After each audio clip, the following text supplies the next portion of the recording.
Selamat datang di YouTube channel SMP Negeri 44 Pekanbaru. Sebelum memulai video pembelajaran interaktif pada hari ini, jangan lupa like, komen, dan subscribe. Terima kasih. Assalamualaikum warahmatullahi wabarakatuh. Selamat pagi semuanya. Pada video ini kita akan membahas tentang penerapan Pancasila dari masa ke masa. Nah, ini adalah pertemuan pertama kita di kelas 9. Ya, selamat berjumpa kembali dalam materi pembelajaran PPKN. Kompetisi dasar pada video ini adalah 3.1, membandingkan antara peristiwa dan dinamika yang terjadi di masyarakat dengan praktek ideal Pancasila sebagai dasar negara dan pandangan hidup bangsa. Yang kompetensi dasar keterampilannya adalah merancang dan melakukan penelitian sederhana tentang peristiwa dan dinamika yang terjadi di masyarakat berkaitan dengan penerapan Pancasila sebagai dasar negara dan pandangan hidup bangsa.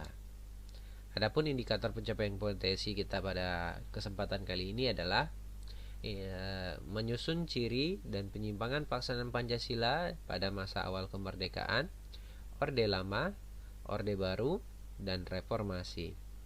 Kemudian indikator pencapaian kompetensi 4.1.1 adalah membuat laporan penelitian tentang pelaksanaan Pancasila pada masa awal kemerdekaan, Orde Lama, Orde Baru, dan Reformasi.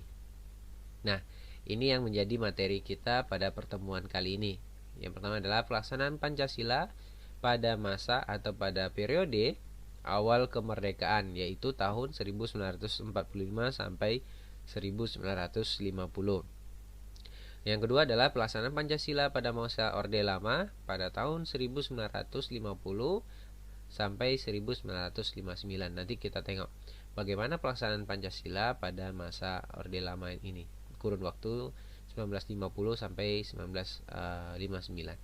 Kemudian pelaksanaan Pancasila pada masa Orde Lama, ya, kurun waktu 1959 sampai 1966. Jadi masa Orde Lama ini kita bagi menjadi dua fase, yaitu periode 50 ke 59 dan 59 ke 66, tahun 66. Kemudian pelaksanaan Pancasila pada masa Orde Baru. Nah, ini masa pemerintahan Presiden Soeharto, yaitu dari tahun 1966 sampai 1998. Ya, terakhir adalah pelaksanaan Pancasila pada masa Reformasi, yaitu kurun waktu 1998, ya, 20 Mei 1998 sampai hari ini. Bagaimana pelaksanaan Pancasilanya nanti kita akan tengok satu persatu. Yang pertama adalah kita bahas pelaksanaan Pancasila pada masa awal kemerdekaan. Nah, ini di tahun 1945 sampai 1950. Pelaksanaan Pancasila pada masa awal kemerdekaan, yaitu di kurun waktu 1945 sampai 1950. Cirinya adalah konstitusi yang digunakan adalah Undang-Undang Dasar hasil rumusan BPUPKI yang disahkan oleh PPKI pada tanggal 18 Agustus 1945. Yang kedua adalah sistem pemerintahan kita memakai sistem presidensil. Ya. Kemudian yang ketiga adalah politik masih tidak stabil karena di awal kemerdekaan ini banyak terjadi pemberontakan dan kembalinya Belanda atau Nika ke Indonesia, sehingga Nika tadi atau Belanda tadi melakukan agresi militer Belanda pertama dan kedua. Nah, kemudian apa saja? Kemudian yang ciri yang keempat adalah bentuk negara berubah menjadi negara serikat. Nah, penyimpangan dan ancaman ketika masa awal kemerdekaan ini adalah pemberontakan Partai Komunis Indonesia di Madiun tanggal 18 September 1948 oleh Musso. Tujuannya adalah mengganti ideologi Pancasila menjadi ideologi komunis, yang kemudian mereka juga ingin mendirikan negara komunis Indonesia. Nah, inilah tantangan pertama yang didapatkan oleh Pancasila sebagai dasar negara di awal-awal kemerdekaan Indonesia. Kemudian yang kedua adalah adanya agresi militer Belanda dan kedua. Ya, agresi militer Belanda yang pertama itu dilaksanakan di tahun 1947 Ya, waktu itu mereka menyerang berbagai daerah di Indonesia, dan kedua adalah di tahun 1948. Nah, kedua agresi ini menyebabkan Indonesia akhirnya kehilangan banyak sekali wilayah negara Indonesia yang di awal kemerdekaan diakui sebagai wilayah Indonesia, ya. Nah, kemudian seperti tadi yang dibilang bahwasanya negara kita berubah dari negara kesatuan menjadi negara serikat. Ini disebabkan oleh agresi militer Belanda yang kedua, sehingga terjadilah beberapa perundingan, misalnya perundingan Linggarjati, perundingan Renville, dan perundingan Remroyen, ya, perundingan Remroyen terakhir. Nah, di sini disepakatilah bahwasanya di tahun 1149 muncullah berubahlah Indonesia menjadi negara serikat, ya. Berubahlah negara Indonesia menjadi negara serikat. Yang ketiga, penyimpangan dan ancamannya adalah terhadap Pancasila waktu itu adalah pemberontakan DITII. DITII ini adalah sebuah pergerakan yang kecewa terhadap pemerintahan Soekarno, ya, karena tidak sesuai dengan apa yang dicita-citakan di awal kemerdekaan menurut pentolan DITI ini. DITI ini dipimpin oleh Kartosuwiryo di Jawa Barat. Mereka ingin mendirikan sebuah negara yang berlandaskan sebuah agama, ya, itu agama Islam. Nah, itu tadi pelaksanaan Pancasila pada masa awal kemerdekaan kurun waktu 1945 sampai 1950. Yang kedua adalah pelaksanaan Pancasila pada masa Orde Lama di kurun waktu 1950 sampai 1959. Bagaimana cirinya?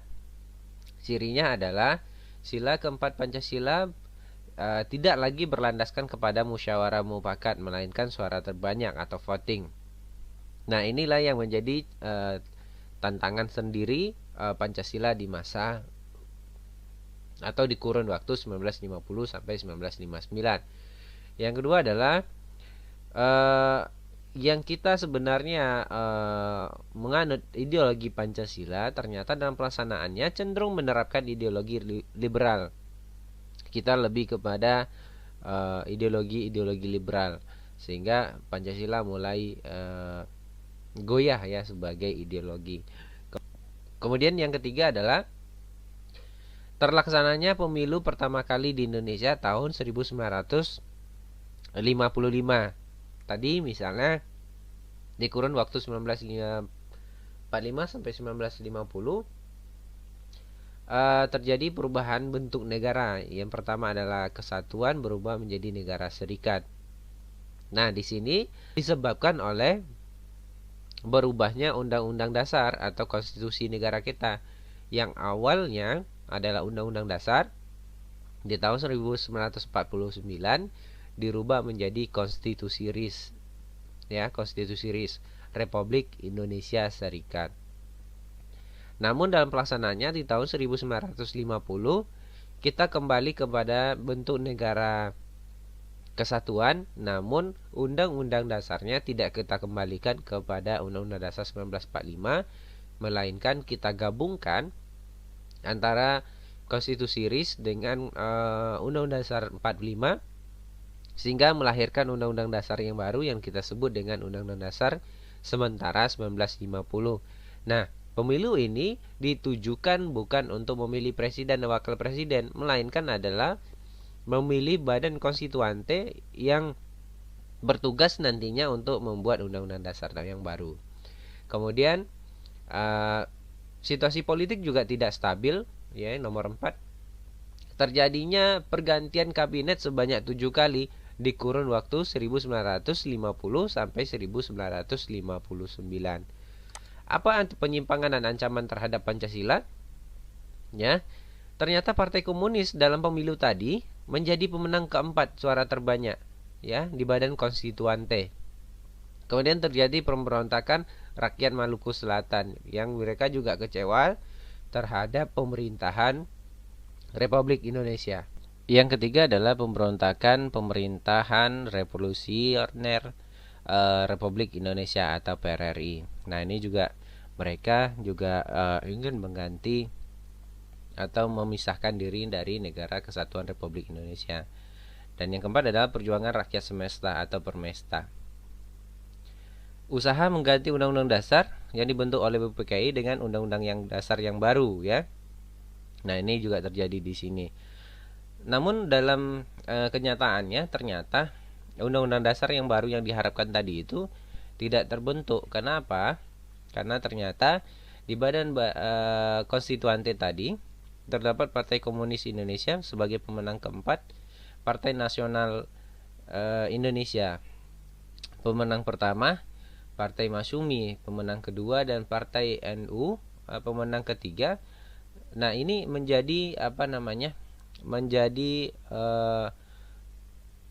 suatu kombinasi yang tidak baik di dalam badan konstituante tadi, sehingga terjadi perbedaan kepentingan yang sangat luar biasa antara partai agama dengan partai komunis, sehingga Undang-Undang Dasar yang baru ini tidak pernah terbentuk, ya.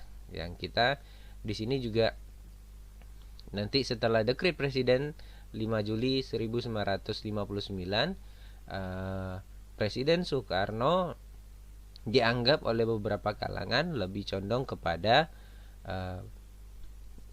ideologi komunis. Selanjutnya yang ketiga adalah pelaksanaan Pancasila pada masa Orde Lama di kurun waktu 1959 sampai kurun waktu 1966. Cirinya adalah dilaksanakannya demokrasi terpimpin, ya, kekacauan sistem pemerintahan, adanya aliran politik nasakom, nasionalis, agama, dan komunis. Ya, demokrasi terpimpin ini pelaksanaannya adalah kekuasaan presiden pada saat itu terlalu besar sehingga presiden bisa membubarkan atau membentuk badan setingkat dengan presiden itu sendiri. Kemudian kekacauan sistem pemerintahan, ya, kekacauan sistem pemerintahan.